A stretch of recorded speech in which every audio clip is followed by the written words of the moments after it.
Hi everyone. Today we'll start the second part of polynomials. Already हम लोगों ने first part cover कर लिए थे, उसी में types of polynomials based on terms हमने डिस्कस किया था।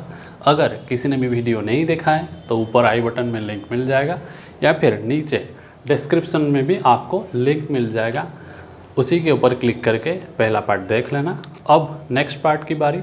आज हम पढ़ने वाले हैं डिग्री के ऊपर बेस करके पॉलिनोमियल कितने टाइप्स का होता है। पहले पढ़ेंगे डिग्री क्या है। स्टार्ट करेंगे आज की class. My name is Sai Shyam and welcome back to my channel maths with Sai. तो मैंने कुछ पॉलिनोमियल्स ऑलरेडी लिख रखा है।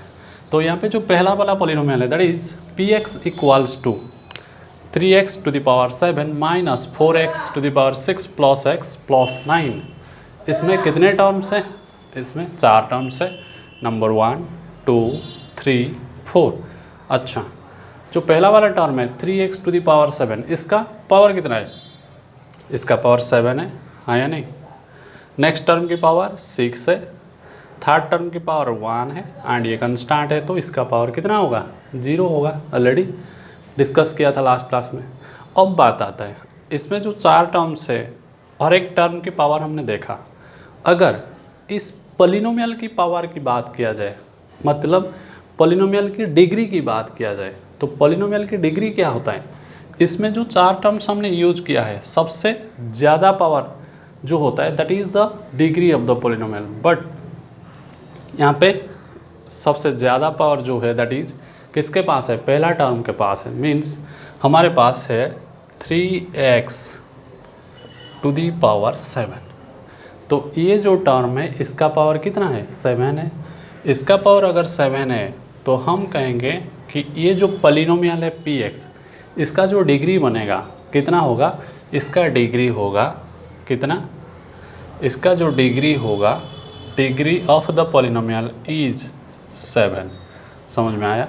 इसका मतलब ये कहना चाहता है कोई पॉलिनोमियल में जो टर्म्स का हाईएस्ट पावर होता है, कोई भी टर्म्स का, वो हो जाता है हमारा डिग्री।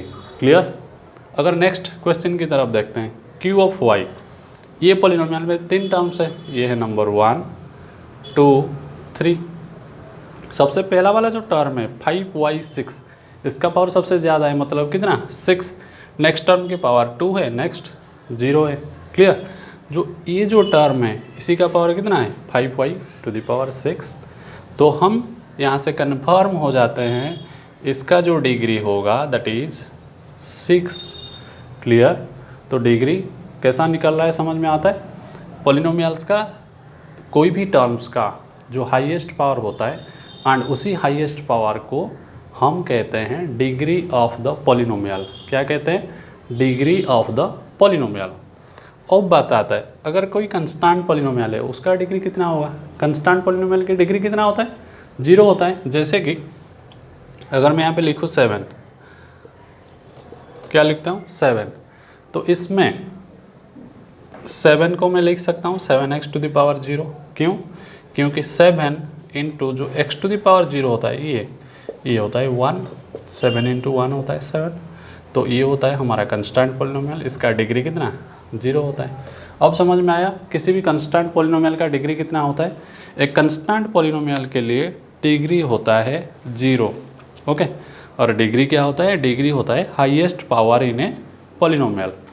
अब हमारे पास कुछ क्वेश्चंस है, उसी का हम क्या करेंगे? डिग्री निकालेंगे। जो पहला वाला क्वेश्चन है that is x to the power 5 minus x to the power 4 plus 3। इसमें डिग्री कितना होगा? इसमें डिग्री होगा हमारा कितना?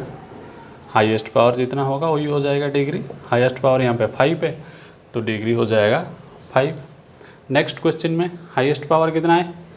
इसका 0 2 3 साफ दिख रहा है, यहाँ पे 8 है। ओके? तो ये पॉलिनोमियल का जो डिग्री होगा that will be 8। And last में एक कंस्टेंट पॉलिनोमियल लिखा गया है। एक कंस्टेंट पॉलिनोमियल की डिग्री हमेशा क्या होता है? हमेशा 0 होता है। क्यों होता है एंड कैसे होता है? ये 7 5, तो 5 को अगर एक्सप्लेन हम करेंगे, 5 होता है 5 into x to the power 0। तो यहाँ पर डिग्री कितना आया? 0 आया। एक्स टू द पावर 0 की वैल्यू कितना होता है? 1 होता है। 5 इंटू 1 होता है 5। तो 5 को हम लिख सकते हैं 5x टू द पावर 0। अगर इस फॉर्म में हमने लिख लिया तो इसका मतलब यहाँ से हमें डिग्री पता चल जाता है पावर पता चलने के बाद। तो यहाँ पे हमारा डिग्री होता है 0। अब हमें थोड़ा सा आइडिया हो गया कि डिग्री क्या होता है। अब हम डिस्कस करेंगे कि जो पॉलिनोमियल्स होते हैं डिग्री के ऊपर बेस करके कितने टाइप्स का होते हैं, डिग्री के ऊपर बेस करके कितने टाइप्स का होते हैं। अब टाइप्स ऑफ पॉलिनोमियल्स डिग्री के ऊपर बेस्ड करके कितने टाइप्स का है, यहाँ पे मैंने 3 टाइप्स लिखा है, लीनियर, क्वाड्रेटिक, क्यूबिक पॉलिनोमियल। ठीक है, linear, quadratic and cubic linear, quadratic, cubic, linear, quadratic, cubic. ठीक, अच्छा लीनियर क्या, क्वाड्रेटिक क्या, क्यूबिक क्या होता है, पहले हम एग्जाम्पल समझेंगे फिर उसी के पास चलेंगे। तो लीनियर का कुछ एग्जाम्पल्स मैंने लिखा है, 4x + 5, 2y, t + √2, 3 - y। क्या बोल के मैंने समझाया था पहले कि ये सब जो होता है ये किसके ऊपर बेस होता है, डिग्री के ऊपर। तो हम क्या करेंगे, पहले इन लोगों का डिग्री चेक करेंगे। ओके, फिर हम लीनियर क्या होता है अपने आप समझ में आ जाएगा। अगर 4x + 5 की बात करते हैं तो 4x में ये जो x का पावर है 1 है, इसका पावर कितना है 0 है, कंस्टेंट है। तो इस पॉलिनोमियल का जो डिग्री होगा दैट इज इक्वल्स टू कितना 1। ओके, अब नेक्स्ट 2y में y का पावर भी 1 है तो इसमें भी डिग्री कितना आ रहा है 1 आ रहा है। t + √2 में t क्या है वेरिएबल है, इसका पावर 1 है, √2 क्या है हमारा कंस्टेंट है, तो ये भी पावर 1 है। ध्यान रखना √2 कंस्टेंट है, अगर √2 को वेरिएबल सोच के गलत कर लो कि पॉलिनोमियल नहीं होगा, गलत है। ठीक, √2 क्या है हमारे यहाँ पे कंस्टेंट की तरफ यूज हुआ है। t का जो पावर होता है that is the degree, variable का जो पावर होता है that is the degree. 3 - u में u का पावर भी 1 है तो ये पॉलिनोमियल का पावर 1 हो गया। तो यहाँ पे हर एक टर्म मैंने जो लिखा है, हर एक पॉलिनोमियल जो भी लिखा है, हर एक का पावर कितना है यहाँ पे 1 है। ठीक, सबका पावर कितना है, सबका पावर 1 है। अगर पावर 1 है हमें पता है that will goes under linear polynomial. ठीक है, यहाँ पे लीनियर पॉलिनोमियल जो होगा हम किसको कहते हैं, जिसका पावर 1 होता है हम उसको लीनियर पॉलिनोमियल में क्या करते हैं, इंक्लूड करते हैं। ठीक है, क्या करते हैं, इंक्लूड करते हैं, किस में, लीनियर पॉलिनोमियल में। उसका एक जनरल फॉर्म भी होता है, क्या होता है ax + b, जिसमें ये जो a का वैल्यू होगा a should not be equal to 0। 0 होने से तकलीफ क्या है, अगर ये 0 हो जाएगा तो ये जो टर्म होगा ax ये 0 हो जाएगा। अगर ये 0 हो गया तो फिर हमें पावर कम दिखाएगा, मतलब x का पावर जो 1 है वो कैसे मिलेगा, इसलिए a का power a should not be equal to 0। अगर यहाँ पे 4x में 4 का वैल्यू 0 हो जाता है तो 0 × x 0 हो गया। अब यहाँ पे डिग्री हमें 1 मिलेगा क्या, नहीं मिलेगा, क्योंकि x के साथ जो कंस्टेंट है वो हमेशा 0 से छोड़ के कुछ भी होने से चलेगा। क्लियर, a का value should not be equal to 0। a b c d constant है, c d आगे यूज हुआ है, यहाँ पे हमने a b यूज किया है। a b क्या है, एक कंस्टेंट होते हैं। क्लियर, तो लीनियर पॉलिनोमियल क्या होता है, जिसका डिग्री 1 होता है वो लीनियर पॉलिनोमियल होता है। क्लियर, एंड हमने यहाँ पे एग्जांपल्स भी देख लिया। अब क्वाड्रेटिक के पास चलते हैं। क्वाड्रेटिक क्या होता है, क्वाड्रेटिक की एग्जांपल अगर देखेंगे इसका डिग्री कितना होगा, 2x² में डिग्री 2 है, यहाँ पे डिग्री 2 है, यहाँ पे भी डिग्री 2 है, यहाँ पर भी डिग्री 2 है। क्लियर, अच्छा सबका डिग्री 2 है, इसका मतलब ये क्वाड्रेटिक पॉलिनोमियल उसको कहते हैं जिसका हाईएस्ट पावर या फिर जिस पॉलिनोमियल का डिग्री क्या होता है 2 होता है। ओके, तो यहाँ पे हर एक पॉलिनोमियल का डिग्री 2 होता है, मतलब ये सब क्वाड्रेटिक पॉलिनोमियल के अंदर जाते हैं। जनरल फॉर्म क्या होता है, ax² + bx + c, जिसमें a का वैल्यू क्या 0 नहीं होगा, a b c क्या है कंस्टेंट है। अगर a का वैल्यू 0 हो गया तो ये जो टर्म है ax² ये पार्ट अगर 0 हो जाता है तो फिर यहाँ पे हमें क्वाड्रेटिक नहीं मिलेगा, लीनियर मिलेगा, क्योंकि x का वैल्यू 1 है। ये वाला टर्म अगर 0 हो गया तो यहाँ पे हमें सिर्फ 1 पावर वाला टर्म मिलेगा, 2 पावर वाला टर्म क्या होगा, नहीं मिलेगा। क्लियर, इसलिए ये कंडीशन याद रखना, a should not be equals to 0। अब आता है क्यूबिक के पास। क्यूबिक में क्या है, पावर साफ दिख रहा है। क्यूबिक से पावर क्या होगा, जो डिग्री होगा पॉलिनोमियल का 3 होगा। यहाँ पे भी डिग्री 3 है, यहाँ पर भी डिग्री 3 है, यहाँ पे भी डिग्री 3 है, एंड यहाँ पर भी डिग्री क्या है 3 है। ये वाला टर्म का हाईएस्ट पावर 3 है। ठीक, तो क्यूबिक पॉलिनोमियल हम किसको कहते हैं, जिसका डिग्री, जिस पॉलिनोमियल का डिग्री क्या है 3 होता है। ओके, लिख देता हूँ यहाँ, क्यूबिक का डिग्री 3 होता है, क्वाड्रेटिक का डिग्री 2 होता है, लीनियर का डिग्री क्या होता है 1 होता है। ठीक है, लीनियर का 1, क्वाड्रेटिक का 2, क्यूबिक का 3 होता है। सबका जनरल फॉर्म आप लोगों के सामने, and a should not be equal to 0 also यहाँ पे। अब एक नया चीज़ है, नया चीज़ क्या है, इसमें ज़्यादा से ज़्यादा कितना टर्म्स हम लिख सकते हैं। लीनियर में कितना ज़्यादा, क्वाड्रेटिक में कितना ज़्यादा, क्यूबिक में। अगर लीनियर की बात करेंगे, लीनियर में ज़्यादा से ज़्यादा हम कितना टर्म लिख सकते हैं, लीनियर में ज़्यादा से ज़्यादा हम 2 टर्म्स लिख सकते हैं। क्यों, अगर 2 से ज़्यादा टर्म लिखने के लिए कोशिश भी करते हैं तो क्या होगा, चेक कर लेंगे। अगर यहाँ पे कोई भी टर्म में ऐड करूँगा तो पावर क्या होना चाहिए, 1 होना चाहिए। ठीक, अगर पावर 2 हो जाएगा तो क्वाड्रेटिक में चला जाएगा। अगर ये पहला वाला टर्म की मैं बात करूँगा, यहाँ पे मैंने ऐड करके क्या कर सकता हूँ, जिसका पावर 1 होगा उसी को मैं ऐड कर सकता हूँ या फिर सब्ट्रैक्ट कर सकता हूँ। ओके, तो मैंने ऐड किया मान लो 5x और एक कंस्टेंट भी ऐड कर रहा हूँ 6।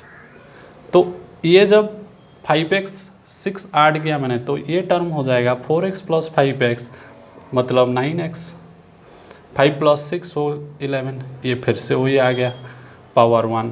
समझ में आ रहा है। अगर कोई बोलेगा कि सर अगर यहाँ पे हम 5x² को ऐड करेंगे, भाई साहब 5x² ऐड करेंगे तो ये क्वाड्रेटिक में चला आएगा, तो क्यूबिक सॉरी लीनियर में कैसे आएगा। लीनियर में आने के लिए हम ज़्यादा से ज़्यादा पावर 1 होल्ड करने वाले क्या करते हैं, टर्म को ऐड कर सकते हैं, सब्ट्रैक्ट कर सकते हैं। ठीक, ऐसे ही कंस्टेंट।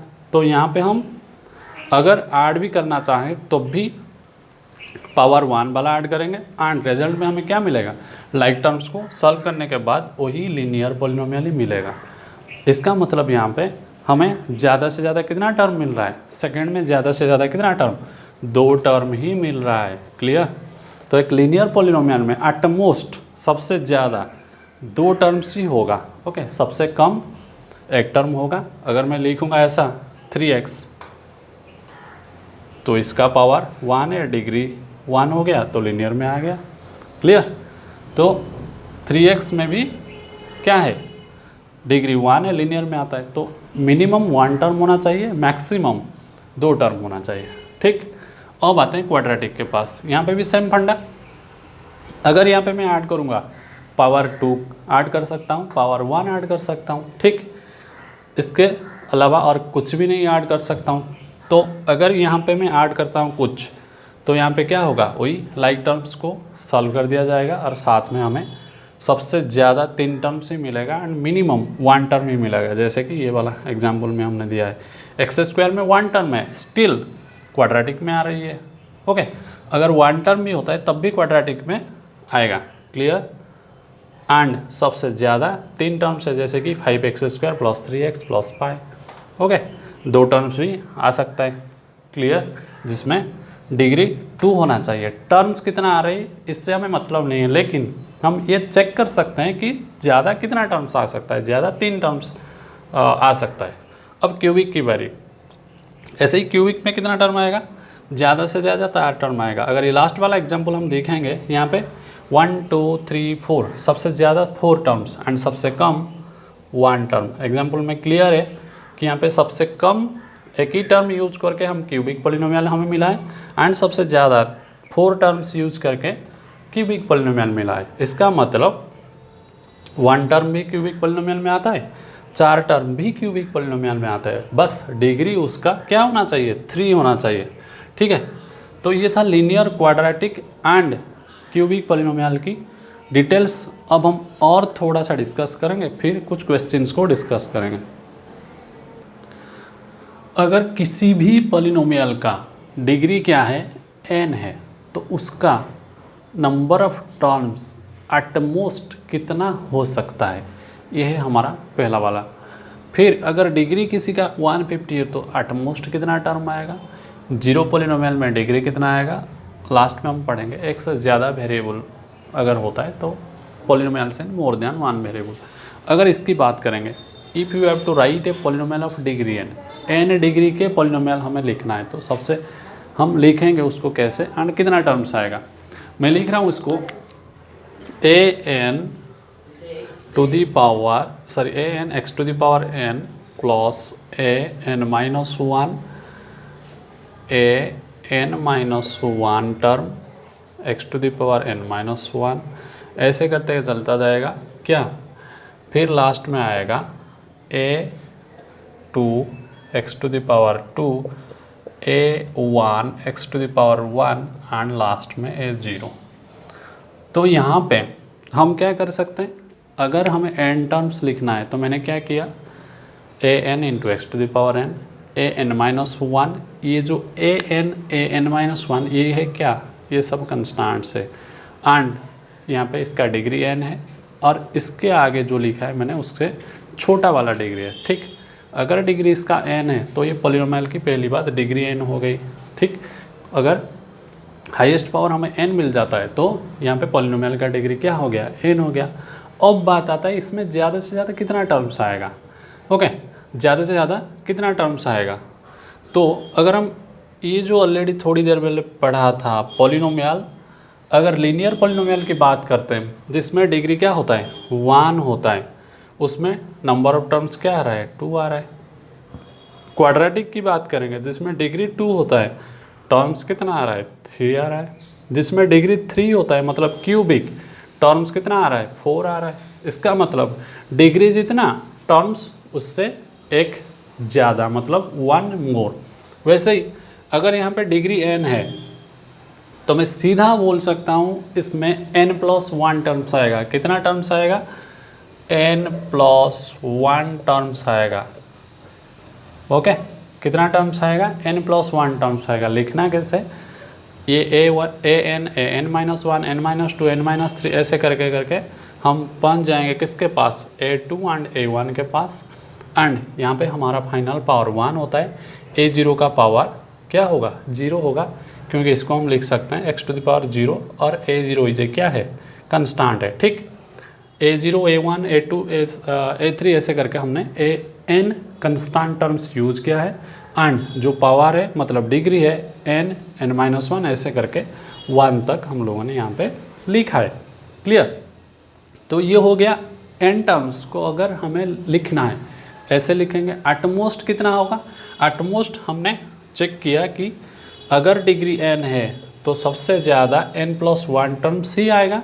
क्यों आएगा, क्योंकि एन टर्म तक हम ऐसे ही लिखेंगे और जो एक्स्ट्रा वन ऐड कर रहे हैं वो किसके लिए, कंस्टेंट के लिए, क्योंकि यहाँ पे इसका तो डिग्री वन है एंड साथ में ये कंस्टेंट के लिए दो टर्म बन जाता है। ठीक, यहाँ पे भी डिग्री टू वन और साथ में constant, degree power three two one साथ में कंस्टेंट, इसलिए फोर टर्म्स। तो यहाँ पे n तक पावर हम लिखते हैं साथ में कंस्टेंट लिखते हैं, इसलिए n प्लस वन टर्म्स। अब अगर डिग्री 150 है तो सबसे ज़्यादा कितना टर्म्स आएगा, 150 प्लस वन मतलब 151 टर्म्स आएगा। ठीक है, अगर इसको लिखेंगे तो कैसे लिखेंगे, ऐसे लिख सकते हैं x to the power 150 x to the power 149 ऐसे करके डट डट करके x to the power one साथ में कंस्टेंट ऐड कर लेते हैं 5।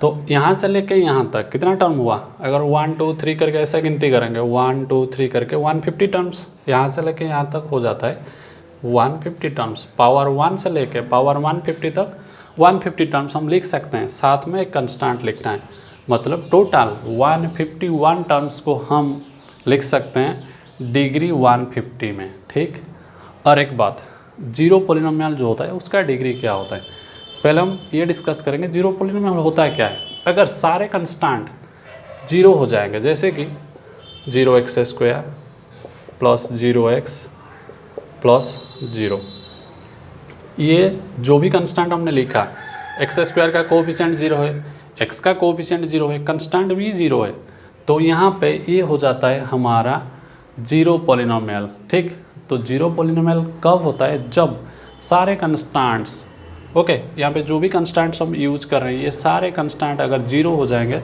तो पॉलिनोमियल को हम जीरो पॉलिनोमियल कहते हैं। क्यों? क्योंकि अगर सारे कंस्टेंट्स क्या हो जाते हैं, जीरो हो जाते हैं, तो ये हो जाता है हमारा जीरो पॉलिनोमियल। क्लियर? अब इसका डिग्री क्या है? अगर डिग्री की बात करेंगे पहले वो होना चाहिए क्या, एक कंस्टेंट आना चाहिए, तब हम उसी की डिग्री कंसीडर करेंगे। लेकिन एक जीरो पॉलिनोमियल में सारे कंस्टेंट अगर जीरो आ जाते हैं तो यहाँ पे डिग्री क्या होता है, नॉट डिफाइंड होता है। डिग्री क्या होता है, नॉट डिफाइंड। समझ में आ गया? तो एक जीरो पॉलिनोमियल का डिग्री क्या होता है, नॉट डिफाइंड होता है। ठीक, और जीरो पॉलिनोमियल होता क्या है, जब सारे कंस्टेंट क्या हो जाते हैं, जीरो हो जाते हैं। अब बात आता है एक से ज़्यादा वेरिएबल अगर है तो हम उसको कैसे लिखेंगे। Okay, polynomials more than one variable, जैसे कि मैं लिख रहा हूँ x square plus y square plus x y z. यहाँ पे कितना वेरिएबल्स है, एक्स एक वेरिएबल है, वाई एक है, जेड है, तीन वेरिएबल्स हम लोगों ने यूज किया है। ठीक, अच्छा, वैसे ही P square Q to the power 10 plus R, ये भी एक पॉलिनोमियल है जिसमें पी क्यू आर तीन वेरिएबल्स हमने यूज किया है। तो ये कुछ पॉलिनोमियल्स है जो यहाँ पे हमने नहीं डिस्कस करना है, बस थोड़ा सा बोल दिया मैंने कि polynomials more than one variable होता है क्या है। ठीक, तो ये था पूरा का पूरा कंसेप्ट जो हमने डिस्कस किया। अब क्या करेंगे, अब क्वेश्चंस डिस्कस करेंगे। ठीक है, polynomials in one variable, 5 questions हमारे पास है। तो इसमें पॉलिनोमियल्स इन वन वेरिएबल क्या होगा। ठीक, जैसे कि 4x² minus 3x plus 7 variable क्या है यहाँ पे, बिल्कुल x है, तो ये हो जाएगा हमारा सही आंसर। क्यों? क्यों यहाँ पे एक ही वेरिएबल है, साथ में ये पॉलिनोमियल भी है। पहले पॉलिनोमियल होगा, साथ में वेरिएबल चेक करेंगे। सेकंड में y² प्लस √2, ये भी होगा। क्यों? क्योंकि यहाँ पे एक ही वेरिएबल है, दैट इज y। ओके, यहाँ पे एक ही वेरिएबल है एंड दैट इज y। अब थर्ड क्वेश्चन के पास आते हैं। यहाँ पे भी एक ही वेरिएबल है t, हाँ या नहीं, बट इसका आंसर क्या होगा, ये वन वेरिएबल में हमारे आंसर में आएगा या नहीं आएगा। थोड़ा सा ट्विस्ट है, क्या है, यहाँ पे ये पॉलिनोमियल नहीं है। पहली बात, अगर पॉलिनोमियल नहीं है तो वेरिएबल के पास हम क्यों चलेंगे, पहले वो पॉलिनोमियल होना चाहिए। अब साथ में हम वन वेरिएबल को फाइंड आउट करेंगे। अगर वो पॉलिनोमियल है तो ये भाई साहब हमारा पॉलिनोमियल नहीं है। क्यों नहीं है? क्यों, यहाँ पे जो t का पावर है दैट इज, अगर ये रूट को मैं हटाऊँ तो इसको मैं क्या लिखूँगा, 3t to the power 1/2 plus t power 1√2। तो इसका पावर अगर 1/2 है तो क्लियर है यहाँ पे कि ये पॉलिनोमियल नहीं है। लेकिन वेरिएबल यहाँ पे एक ही है, उसके साथ हमें कोई मतलब नहीं। अगर पॉलिनोमियल होगा तो फिर हमारे आंसर में आएगा। ये तो पॉलिनोमियल नहीं है तो फिर हम इसको क्या करेंगे, नहीं ले सकते हैं पॉलिनोमियल्स इन वन वेरिएबल में। अब नेक्स्ट के पास ये 4 है, ये पॉलिनोमियल है क्या, चेक करेंगे। इसका पावर कितना है, 1 है, इसका पावर भी 1 है, बट जब ये न्यूमरेटर में आएगा इसका पावर कितना हो जाएगा, -1 हो जाएगा। क्यों? क्योंकि हमने पढ़ा था पॉलिनोमियल्स हम उसको कहेंगे जो नॉन नेगेटिव पावर्स लेके आएगा। y to the power 1 to y to the power -1 हो जाएगा। तो ये नेगेटिव पावर लेके आ गया, इसका मतलब ये पॉलिनोमियल नहीं है, तो वेरिएबल के बारे में सवाल उठता ही नहीं है। अब थर्ड में x y t, ये पॉलिनोमियल है लेकिन यहाँ पे x से ज़्यादा वेरिएबल है, लेकिन क्वेश्चन बोल रहा है एक वेरिएबल होना चाहिए, तो ये भी नहीं होगा। क्लियर हो गया? पहले हम क्या चेक करेंगे, पहले चेक करेंगे कि ये पॉलिनोमियल है या नहीं। अगर पॉलिनोमियल है तो वेरिएबल्स कितना है। क्लियर? कोएफिशिएंट ऑफ x², यहाँ पे 2 + x² + x, इसका कोएफिशिएंट कितना है, 1 है। क्लियर? यहाँ पे x² का कोएफिशिएंट कितना है, -1 है। ध्यान रखना हमेशा साइन जो होता है नंबर के साथ चलता है। यहाँ पे x² का कोएफिशिएंट होता है -1। ठीक, यहाँ पे x² का कोएफिशिएंट होता है π/2 एंड यहाँ पे x² है ही नहीं, तो इसका कोएफिशिएंट कैसे आएगा, ये नहीं होगा। क्लियर? तो ये था 2 क्वेश्चन, और 2-3 क्वेश्चन है उसको भी डिस्कस कर लेते हैं। नेक्स्ट है नंबर 3। यहाँ पे हमें क्या निकालना है, डिग्री निकालना है। ये कुछ पॉलिनोमियल्स दिया गया है, क्या निकालेंगे, डिग्री निकालेंगे। ये जो पहला पॉलिनोमियल है तो 3 टर्म्स है यहाँ पे 1 2 3। डिग्री क्या होगा, जो पहला वाला टर्म है ये दिख रहा है, इसका पावर 3 है, इसका पावर 2 है एंड इसका 1 है। डिग्री क्या होगा, हाईएस्ट पावर होता है हमारा डिग्री। तो यहाँ पे जो डिग्री होगा that will be how much, 3। ठीक है, अब सेकंड टर्म के पास आते हैं। यहाँ पे डिग्री क्या होगा, हाईएस्ट पावर 2 ही है तो डिग्री 2 ही होगा। ओके, अब थर्ड 5t माइनस रूट 7। यहाँ पे t का पावर 1 है इसलिए इसका डिग्री कितना होगा, 1 ही होगा। एंड लास्ट में ये कंस्टेंट टर्म है तो इसका डिग्री कितना होता है, कंस्टेंट टर्म का डिग्री होता है 0। कैसे होता है, ऐसे होता है। ओके, यहाँ पे डिग्री होगा 0। क्यों, 3 को हम लिख सकते हैं 3 into x to the power of 0 and x to the power of 0 का वैल्यू होता है 1। 3 इंटू 1 होता है क्या, 3। ओके, अब नेक्स्ट में लीनियर क्वाड्रेटिक एंड क्यूबिक हमें फाइंड आउट करना है। क्या करना है, लीनियर क्वाड्रेटिक क्यूबिक। लीनियर क्या होगा, जिसका डिग्री होगा 1, जिसका डिग्री होगा 2 होगा क्वाड्रेटिक, जिसका डिग्री होगा 3 वो हो जाएगा क्यूबिक। यहाँ पे अगर डिग्री की बात करेंगे तो ये पॉलिनोमियल की डिग्री क्या है, डिग्री ये पावर 2 है, पावर 1 है, ये पावर 0 है तो डिग्री हो जाएगा इसका 2। अगर डिग्री 2 है तो किसके अंदर आएगा, ये आएगा क्वाड्रेटिक के अंदर। ठीक है, किसके अंदर आएगा, क्वाड्रेटिक के अंदर। समझ में आ रहा है। सेकंड में x² प्लस x। ओके, इसका डिग्री कितना है, पहले डिग्री पता करेंगे। डिग्री इसका 2 है, अगर डिग्री 2 है तो ये भाई साहब भी क्वाड्रेटिक के अंदर आ जाएंगे। ठीक, अब x माइनस एक्स क्यूब, यहाँ पर डिग्री कितना है, यहाँ पर डिग्री 3 है। अगर डिग्री 3 है तो ये आ जाएगा क्यूबिक के अंदर। क्लियर। अब लास्ट में इसका डिग्री 1 है तो ये किस में आएगा, ये आएगा लीनियर में। क्लियर, ये किस में आएगा, ये लीनियर में आएगा। फिफ्थ, ये किस में आएगा, इसमें डिग्री क्या है, डिग्री 3 है। अगर डिग्री 3 है तो किस में आएगा, क्यूबिक में आ जाएगा। क्लियर। लास्ट में डिग्री 1 ये आ जाएगा लीनियर में।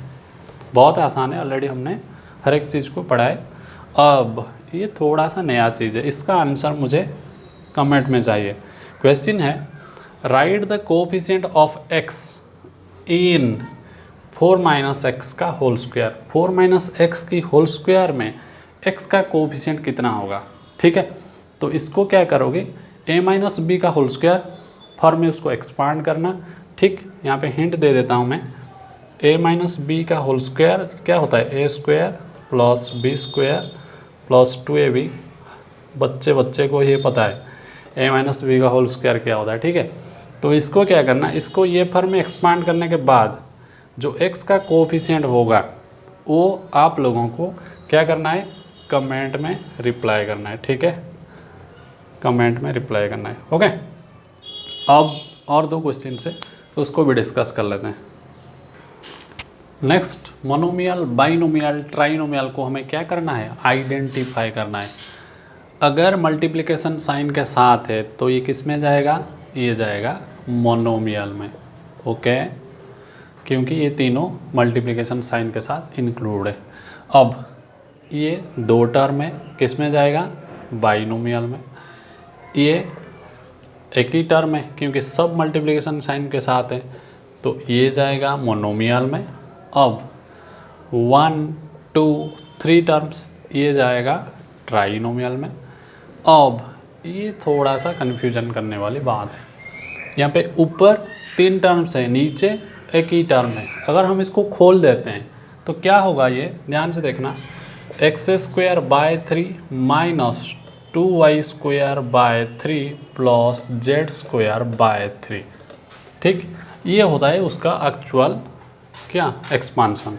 तो एक्सपांशन होने के बाद ये पता चल जाता है कि इसमें कितना टर्म्स यूज हो रहा है, 1 2 3 टर्म्स। तो ये किस में जाएगा, ट्राइनोमियल में जाएगा। अगर इसको मोनोमियल में लिख दिया कि ऊपर एक टर्म, ये होल एक ही टर्म माना जाता है, बट अगर हम इसको एक्सपांड कर देते हैं एंड हमारा सही आंसर निकल जाएगा, दैट इज ट्राइनोमियल। यहाँ पे डिवीजन साइन के साथ कनेक्ट होने से एक ही टर्म माना जाएगा। मल्टीप्लिकेशन साइन के साथ कनेक्ट होने से भी एक ही टर्म, लेकिन माइनस साइन से कनेक्ट होने से क्या होता है, टर्म सेपरेट हो जाता है। तो यहाँ से यहाँ तक एक ही टर्म है, यहाँ से यहाँ तक एक ही टर्म है, तो ये हो जाता है हमारा 2 टर्म। ठीक, 8 डिवाइड 9 भी एक ही टर्म है, 2 स्क्वायर इंटू बी स्क्वायर एक ही टर्म है, माइनस साइन ये दोनों को सेपरेट कर देता है, मतलब 2 टर्म हो जाता है। ठीक, एंड ये जो क्वेश्चन है इसका आंसर मुझे कमेंट में चाहिए। ठीक, ये ऑलरेडी मैंने समझा दिया है सेम टाइप का, इसका आंसर कमेंट में बताना। अब लास्ट क्वेश्चन हमारा थोड़ा सा इंटरेस्टिंग है। क्या है, ये बोल रहा है degree of the sum of 2 polynomials each of degree 5 is always 5। 2 polynomials हम लिखेंगे जिसका डिग्री 5 होगा एंड दोनों को ऐड करेंगे और रिजल्ट में हमें हमेशा के लिए डिग्री 5 मिल रहा है क्या, वो चेक करेंगे। मैं क्या कर रहा हूँ, यहाँ पे लिख दिया मैंने x⁵ प्लस में 4। ठीक, ये एक पॉलिनोमियल है जिसका डिग्री क्या है, 5 है, हाँ या नहीं, क्योंकि इसका हाईएस्ट पावर 5 है। ओके, और एक पॉलिनोमियल में लिख रहा हूँ minus of x⁵ plus 3x² plus 2। अब हम क्या करेंगे, ये दोनों को ऐड करेंगे और ऐड करने के बाद डिग्री हमें 5 मिल रहा है क्या, अगर मिल जाएगा तो ये स्टेटमेंट सही है, अगर नहीं है तो गलत है। तो ऐड करेंगे कैसे, ध्यान से देखना, यहाँ पे लिख देता हूँ मैं x⁵ plus 4 plus minus x⁵ bracket में ले लो इसको, प्लस 3x² प्लस 2। यहाँ पे जो x⁵ एंड माइनस x⁵ ये दोनों एक दूसरे को कैंसिल करते हैं, हाँ या नहीं, एंड हमें बाकी बच जाता है कितना, 4 प्लस 3x² प्लस 2, एंड जितना रिमेनिंग है, कितना रिमेनिंग है, 4 प्लस 3x² प्लस 2 एंड इसका डिग्री है 2, तो 5 बचा क्या, इसका डिग्री है कितना, 2। इसका मतलब 2 डिग्री 5 वाले पॉलिनोमियल्स को अगर हम ऐड करते हैं तो रिजल्ट में हमें हमेशा डिग्री 5 नहीं मिलेगा, मिल सकता है नॉट ऑलवेज 5, ऑलवेज 5 नहीं मिलेगा। क्लियर, ठीक, मिल सकता है लेकिन ऑलवेज 5 नहीं मिलेगा। क्यों नहीं मिलेगा, अगर यहाँ पे x5 ये नेगेटिव x⁵ को कैंसिल कर देता है तो फिर यहाँ पे क्या होगा, यहाँ पे डिग्री 5 हमेशा नहीं मिलेगा। ठीक, एंड ये कैंसिल कैसे होता है, इसको एक्सपांड करके समझते हैं। x⁵ के पास अगर माइनस x⁵ में ऐड करता हूँ तो ये क्या होता है, इसका जो कोफिशिएंट होता है, इसका होता है 1, इसका होता है -1। जब हम ऐड करते हैं तो सिर्फ न्यूमरल कोफिशिएंट, मतलब जो कंस्टेंट होता है वो ऐड होता है, वेरिएबल के साथ कुछ नहीं होता है। तो इसको ऐड करने का टाइम 1 प्लस -1 ऐसे हो जाएगा एंड x⁵ को बाहर लिखते हैं। समझ में आया क्या बोला मैंने, जब हम 2 ऐसे टर्म्स को ऐड करते हैं उस टाइम वेरिएबल के साथ कुछ नहीं होता है, सिर्फ कंस्टेंट को ऐड किया जाता है या फिर सब्ट्रैक्ट किया जाता है।